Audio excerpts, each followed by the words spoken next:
ಮೊದಲನೇ question, ABD Villiers full form ಏನಣ್ಣ? ಅವನ ಹೆಸರು, ಫುಲ್ ಹೆಸರು? ABD ವಿಲಿಯರ್ಸಾ?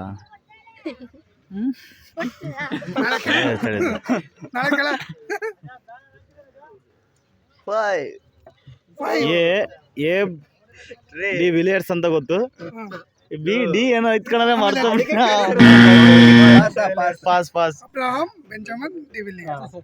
ಅಂತಾರಾಷ್ಟ್ರೀಯ ಕ್ರಿಕೆಟ್ನಲ್ಲಿ ಟೆಸ್ಟ್, T20, ODI ಎಲ್ಲ ಸೇರಿ 100 ಶತಕ ಬಾರಿಸಿದ ಮೊದಲ ಆಟಗಾರ?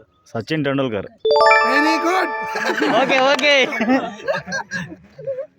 ಕರ್ನಾಟಕದಲ್ಲಿರುವ ಅಂತಾರಾಷ್ಟ್ರೀಯ ಕ್ರಿಕೆಟ್ ಸ್ಟೇಡಿಯಂನ ಹೆಸರು? ಕರ್ನಾಟಕದಲ್ಲಿರುವ ಚಿನ್ನಸ್ವಾಮಿ ಕ್ರೀಡಾಂಗಣ, ಗೊತ್ತಿರೋ ಚಾಲನೆ. ಇನ್ನಿಂಗ್ಸ್ ಒಂದರಲ್ಲಿ 10 ವಿಕೆಟ್ ಗಳಿಸಿದ ಅನಿಲ್ ಕುಂಬ್ಳೆ. No options. 2024ರಲ್ಲಿ T20 ವಿಶ್ವಕಪ್ ಗೆದ್ದ ತಂಡದ ನಾಯಕನ ಹೆಸರು? 2029 T20 ವಿಶ್ವಕಪ್ನಲ್ಲಿ ರೋಹಿತ್ ಶರ್ಮಾ. ತಪ್ಪಾಗಿರುವ ಪ್ರಶ್ನೆಗಳಿಗೆ ನಿಮಗೆ ಆನ್ಸರ್ ಗೊತ್ತಿದ್ದರೆ ಈಗಲೇ ಈ ವಿಡಿಯೋದ ಕೆಳಗಡೆ ಕ್ವಶನ್ ನಂಬರನ್ನು ಮೆನ್ಷನ್ ಮಾಡಿ ನಿಮಗೆ ಗೊತ್ತಿರುವ ಆನ್ಸರನ್ನು ಕಮೆಂಟ್ ಮಾಡಿ. ಹಾಗೆ ಇನ್ನಷ್ಟು ಇದೇ ರೀತಿಯ ಕ್ರಿಕೆಟ್ ಕ್ವಿಜ್ಗಾಗಿ ನಮ್ಮ ಜಗನ್ ಝೋನ್ ಯೂಟ್ಯೂಬ್ ಚಾನಲನ್ನು ಸಬ್ಸ್ಕ್ರೈಬ್ ಮಾಡ್ಕೊಳ್ಳಿ.